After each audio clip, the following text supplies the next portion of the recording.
سورہ انعام کی آیت نمبر 111 ہے۔ اعوذ باللہ من الشیطان الرجیم،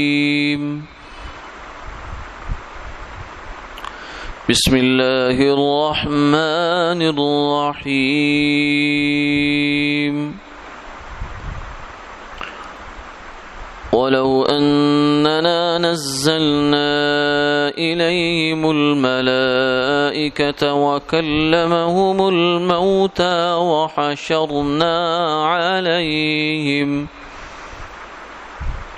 وَحَشَرْنَا عَلَيْهِمْ كُلَّ شَيْءٍ قُبُلًا مَا كَانُوا لِيُؤْمِنُوا إِلَّا أَن يَشَاءَ اللَّهُ وَلَكِنَّ أَكْثَرَهُمْ يَجْهَلُونَ۔ وَكَذَلِكَ جَعَلْنَا لِكُلِّ نَبِيٍّ عَدُوًّا شَيَاطِينَ الْإِنسِ وَالْجِنِّ يُوحِي بَعْضُهُمْ إِلَى بَعْضٍ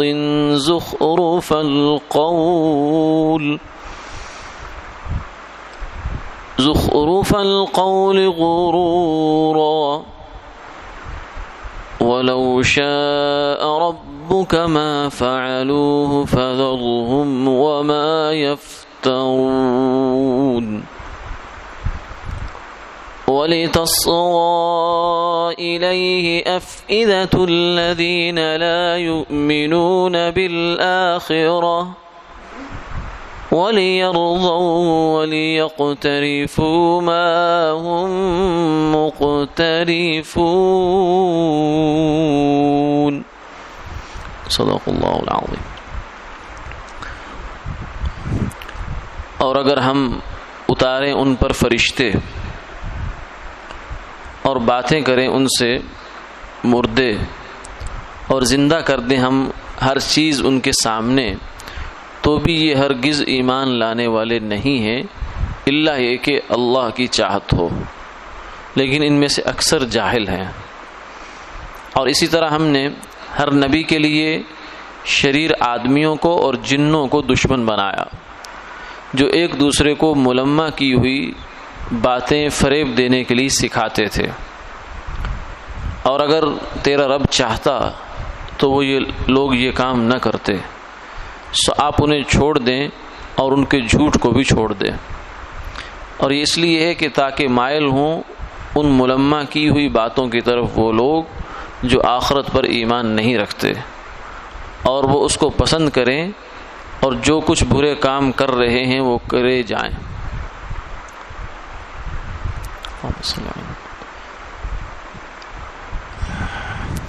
گزشتہ آیات میں یہ بات بیان ہوئی تھی کہ مشرکین مکہ نے یہ پکا وعدہ کیا، قسمیں اٹھائی کہ اگر آپ کوئی ہمیں نشانی دکھا دیں، اپنی نبوت پر کوئی دلیل دکھا دیں تو ہم مان جائیں گے۔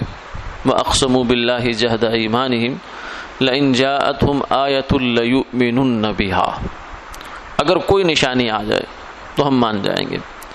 تو آپ صلی اللہ علیہ وسلم نے اس خیال سے کہ شاید یہ مان جائیں دعا کا ارادہ کیا، تو اللہ کی جانب سے یہ وحی آئی کہ انہوں نے ماننا ہے کوئی نہیں، یہ ہٹ دھرم ہے، یعنی یہ جو آپ سے مطالبات کر رہے ہیں صرف آپ کو زچ کرنے کے لیے، تنگ کرنے کے لیے کر رہے ہیں، ورنہ یہ حق کے طالب نہیں ہے۔ جو حق کا طالب ہے اس کے لیے ہم نے اتنی نشانیاں چھوڑ دی ہیں کہ جس کی کوئی حد نہیں۔ قرآن پاک کی ہر آیت اس کے لیے نشانی ہے۔ اس قدرت کی، اس کائنات کے اندر ہر چیز قدرت کی ایک نشانی ہے۔ اللہ تعالیٰ نے فرمایا کہ ہم نے انہیں سنریہم آیاتنا فی الآفاق وفی انفسہم حتی یتبین لہم انہ الحق اولم یکفی بربک انہ علی کل شیء شہید، کہ ہم نے آفاق میں زمین، آسمان، سورج، چاند، ستارے، یہ سب آفاق ہے، اس کے اندر ہم نے کتنی نشانیاں ان کو دکھا رہے ہیں، اور خود ان کی اپنی جانوں میں، اپنے اندر اگر جھانک کر دیکھیں تو کیا کچھ اللہ کی قدرت کے ان کو نظام اور کائناتیں نظر آئیں گی. تو دیکھنے والے کے لیے تو بہت کچھ ہے، ماننے والے کے لیے تو ایک سورج کا نکلنا، اس کا غروب ہونا، ایسے نظام کے ساتھ نکل کر آنا یہی کافی ہے. اور نہ ماننے والے کے لیے آپ جتنی نشانیاں موجود ہیں اس سے 2 گنا کرتے ہیں پھر بھی نہیں مانے گا. اسی لیے تو کہا کہ جب یہ کافر لوگ قیامت والے دن اللہ کے حضور پیش ہوں گے تو وہاں کہیں گے کہ ایک دفعہ ہمیں واپس کر دو.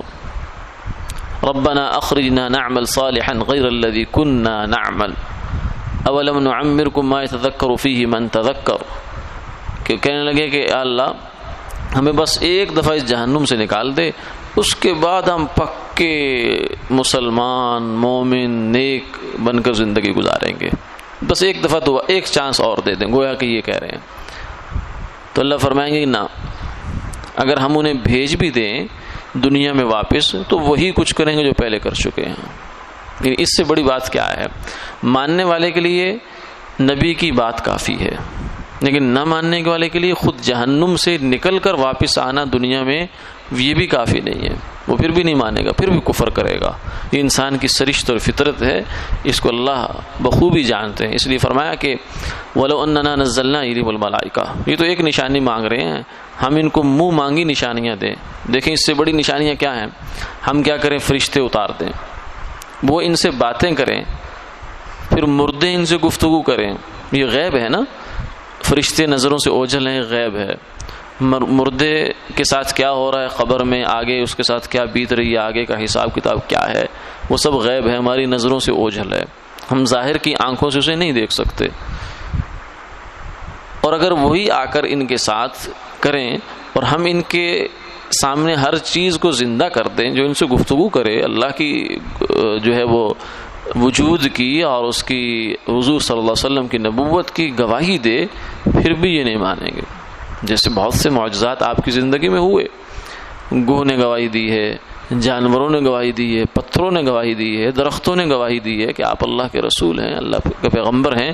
لیکن اس کے باوجود جن کے مقدر میں سعادت تھی وہ مان لیے، جن کے مقدر میں سعادت نہیں تھی وہ ویسے کے ویسے ہی رہے. ابو جہل کے ابو جہل ہی رہے.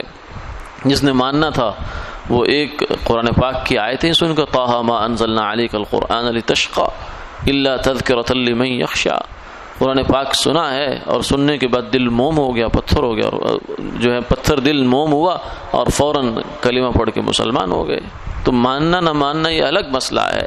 اللہ کی طرف سے جو دلائل ہیں وہ ان کی کوئی حد و شمار نہیں ہے، ماننے والے کے لیے کافی ہے. اس لیے فرمایا کہ یہ سب کچھ بھی ہم کر دیں ما کانوا لیؤمنوا، تب بھی انہوں نے ایمان نہیں لانا الا ان یشاء اللہ. ہاں اگر اللہ تعالیٰ اپنی اسکیم ہی بدل دیں. جو دنیا اس نے بنائی ہے نا وہ امتحان کے لیے بنائی ہے. دنیا یہاں اس لیے نہیں بنائی کہ اس میں سارے ہی مسلمان ہو جائیں. امتحان ہمیشہ اس وقت ہوتا ہے جب دونوں طرف کے امکانات برابر ہوں، کم سے کم، ورنہ زیادہ ہی ہوں.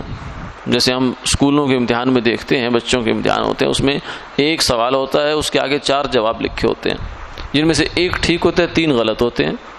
یہ ہوتا ہے امتحان. اب آدمی کہے کہ یہ کیسا امتحان ہے، کیسے ظالم لوگ ہیں، کیسی ناانصافی ہے کہ غلط جواب لکھ لیتے ہیں. 3 غلط جواب لکھے ہیں، ایک صحیح لکھا ہوا ہے. اب آدمی جائے تو کہاں جائے؟ بھائی امتحان کہتے ہیں اس چیز کو ہیں. آپ اگر اس امتحان میں نہیں آ سکتے تو آپ تشریف لے جا سکتے، زیادہ یہی کہا جا سکتا ہے. ورنہ امتحان کی جو نیچر ہے، جو اس کا سسٹم ہے، نظام ہے، اس کو بدلا نہیں جا سکتا آپ کی وجہ سے. اسی طریقے سے اللہ تعالیٰ نے یہ دنیا بنائی ہے دار الامتحان، امتحان گاہ ہے یہ. اور اس امتحان گاہ میں حق اور باطل ساتھ ساتھ چلے گا، شیطان بھی ساتھ ہوگا اور اللہ کی رحمان کی دعوت بھی ساتھ ہوگی. ایسا واضح طور سے کام ہو جائے کہ سارے لوگ ایمان کر دیں، یہ نہیں ہوگا، کبھی بھی نہیں ہوگا. اگر ہو جائے تو پھر تو سارا سسٹم ختم ہو جائے گا. ہاں اللہ نے اپنی نشانیاں کھولی ضرور ہیں سلیم القلب آدمی کے لیے، الا من اتی اللہ بقلب سلیم. اس کے لیے نشانیاں اپنی ضرور کھولی ہیں، لیکن جو نہیں ماننا چاہتا اس کے لیے شیطان بھی بٹھا دیا ہے. تو یہ فرمایا کہ اللہ کی مشیت ہوتی تو سب ایمان لاتے، لیکن عملاً ایسا ہوا نہیں ہے. وَلَكِنَّ أَكْثَرَهُمْ يَجْهَلُونَ. عملاً یہی ہو رہا ہے کہ اکثر لوگ ناواقف اور جاہلی ہیں. وَكَذَلِكَ جَعَلْنَا. اگلی آیات میں یہ فرما دیا کہ جو گمراہی ہے یعنی صحیح راہ، ایک طرف انبیاء علیہ السلام ہے، ایک طرف دوسرا راستہ ہے، دوسری پارٹی ہے. تو اس میں سے ایک تو شیطان ہے، ابلیس ہے، ایک اس کے آگے پھر چیلے چانٹے ہیں. یہ چیلے چانٹے جو ہیں یہ انسانوں میں سے بھی ہیں، جنات میں سے بھی ہیں. آخری صورت اگر قرآن پاک کی ہم پڑھیں اس میں قل اعوذ برب الناس ملک الناس الہ الناس من شر الوسواس الخناس، میں پناہ مانگتا ہوں اللہ کی. اس لیے کہا کہ شیطان سے مقابلہ نہیں ہے، شیطان سے پناہ مانگی ہے، اللہ کی حفاظت. اللہ کی حفاظت میں انسان آئے تو پھر شیطان کا مکر بہت بودا ہے. لیکن اگر ہم خود چاہیں کہ ہم اس سے لڑیں تو ہم لڑ نہیں سکتے، اس کے پاس بہت دعوے ہیں. وہ فرشتوں کا معلم رہ کے آیا ہے اور چپے چپے پر اس نے سجدہ کیا ہے، ہر نبی کا ساتھ اس نے گزارا ہے، پھر وہ علماء فقہا سب کے ساتھ رہا ہے. تو اللہ کی توفیق سے انسان شیطان سے بچ سکتا ہے، اپنی ہمت سے اور اپنی طاقت سے نہیں بچ سکتا. اس لیے لا حول، شیطان کا علاج کیا ہے؟ لا حول ولا قوت الا باللہ. حالانکہ شیطان کا اس سے کیا تعلق؟ تو اس میں کیا ہے کہ اللہ کی توفیق سے ہی نیکی ہوتی ہے، اللہ کی توفیق سے انسان برائی سے بچتا ہے. یہ شیطان کو مار جاتی ہے بات. جب انسان اللہ کے سامنے ہتھیار ڈال دیتا ہے نا، اپنے آپ کو نفی کر دیتا ہے بیچ میں سے، تو شیطان اس وقت مایوس ہوتا ہے. ورنہ جب تک آدمی اپنے آپ کو کچھ سمجھتا رہتا ہے اس وقت تک شیطان کہتا ہے میرا کام بن جائے گا، میرا مورچہ یہاں لگ سکتا ہے، میں یہاں اس کے اندر دخل دے سکتا ہوں، کیونکہ میں جس مرض کا شکار تھا یہ بھی اسی کا شکار ہے، میرا پیٹی بھائی ہے. میں نے بھی کہا تھا انا خیر، میں سینئر ہوں، میں زیادہ اچھا ہوں آدم علیہ السلام سے. تو یہ بھی کہتا ہے میں جب میں کرتا ہے تو پھر یہ میرا شکار ہے. اس لیے فرمایا کہ اللہ سے پناہ مانگے. پھر کس سے پناہ مانگی؟ من شر الوسواس الخناس، اس خناس اور وسوسہ ڈالنے والے سے، الذی یوسوس فی صدور الناس، جو لوگوں کے دلوں میں وسوسے ڈالتا ہے، شر کی باتیں لوگوں کے دلوں میں پیدا کرتا ہے. وسوسہ کیا ہوتا ہے؟ ایسے کان کے اندر کوئی چیز پھونک دینا، بس ایسے خیال آ جاتا ہے، خامخواہ بیٹھے بیٹھے آدمی کو کوئی الٹا سیدھا خیال آ گیا. تو یہ کرتا کون ہے؟ من الجنۃ والناس، جنات میں سے بھی ہوتے ہیں اور انسانوں میں سے بھی ہوتے ہیں. یعنی ہر وہ آدمی جو آپ کے دین کے لیے، ایمان کے لیے نقصان دہ بات کرتا ہے وہ شیطان ہے، چاہے وہ انسان کی صورت میں ہو چاہے جنات کی صورت میں ہو. اللہ کے خلاف جو بات کر رہا ہے وہ شیطان ہوتا ہے. تو اس لیے فرمایا کہ یہ جو لوگ گمراہ ہوتے ہیں کافر، ان کو گمراہ کرنے کے لیے شیطان کی پوری فوج موجود ہے. وہ کرتے کیا ہیں؟ یوحی بعضهم الی بعض زخرف القول غرورا، شیطان انسانوں کے دماغ میں بڑی ملمہ ساز قسم کی باتیں، بڑے گھڑے گڑائے جو ہیں وہ دلائل اور بڑی لاجکس اور بڑی ریزنز اور یہ اور وہ فلاں یہ چیزیں بنا کے ان کے دماغ میں ڈالتا رہتا ہے. انبیاء علیہ السلام کی لائی ہوئی ہدایت کے مقابلے میں فرمایا کہ یہ بھی ہم نے ہی ان کو اختیار دیا ہے. اگر ہم چاہتے تو یہ نہ کر سکتے، لیکن ہم نے انہیں اختیار ہی صرف اتنا دیا ہے کہ یہ تمہیں صرف گمراہی کا راستہ دکھا سکتا ہے، شیطان چلا نہیں سکتا اس پر. الحمدللہ الذی رد کید الشیطان الی الوسوسہ. فرمایا کہ اللہ کی تعریف ہے، اس تمام تعریف اس اللہ کے لیے جس نے شیطان کے مکر کو وسوسے تک محدود کر دیا. وسوسے سے زیادہ اس کے پاس کچھ نہیں ہے، باقی کام انسان خود کرتا ہے، وہ صرف وسوسہ ڈالتا ہے، برائی کا راستہ دکھا دیتا ہے بس. وَلِتَصْغَىٰ، فرمایا کہ یہ اس لیے ہوتا ہے کہ جو لوگ کافر ہیں، جن کے اندر بری خصلتیں ہیں، برے راستوں پر چلنے کی خواہشات ہیں، انہیں تاکہ برے راستے چلنے کے لیے کچھ نہ کچھ مل جائے، ان کے دلوں کے جھکاؤ اس طرف ہو جائے جو آخرت پر ایمان نہیں رکھتے، اور پھر وہ اپنی گمراہی میں پڑے رہتے ہیں. اس لیے شیطان اور اس کی ذریت اللہ نے پیدا کی ہے. اور اس کے ساتھ ساتھ اللہ نے اپنے انبیاء علیہ السلام اور اپنے دلائل اور اپنی ہدایات، وہ بھی ایک پورا مکمل سلسلہ ہے. جب تک نبی رہے، دنیا میں رہے، اب انبیاء علیہ السلام کے بعد یہ ذمہ داری العلماء ورثۃ الانبیاء، علماء کی ذمہ داری ہے کہ وہ امت کو اور لوگوں کو وہ راستہ دکھائیں جو راستہ اللہ کا ہے، اللہ کے رسول کا ہے، کامیابی کا ہے، جنت کا ہے، اور اس راستے سے بچائیں جو جہنم کو جاتا ہے. ان کے عقائد کی فکر کریں، ان کے اعمال کی فکر کریں، ان کی معاشرت کی فکر کریں، ان کی اصلاح کی کوشش کریں. یہ اب ذمہ داری علماء کے اوپر آتی ہے. اور امت کا بھی فرض بنتا ہے کہ جیسے وہ شیطان کے مقابلے میں نبی کو اس نے ترجیح دی ہے، آج کے جو انسان نما شیطان ہیں ان کے مقابلے میں اہل حق اور نیک جو علماء ہیں ان کے راستے پر چلے، انہی سے دین کو لے، انہی سے سمجھے، ورنہ شیطان بڑا ظالم ہے. دین کے رنگ میں دین کی روح نکالتا ہے، دین کے روپ میں دین کی روح.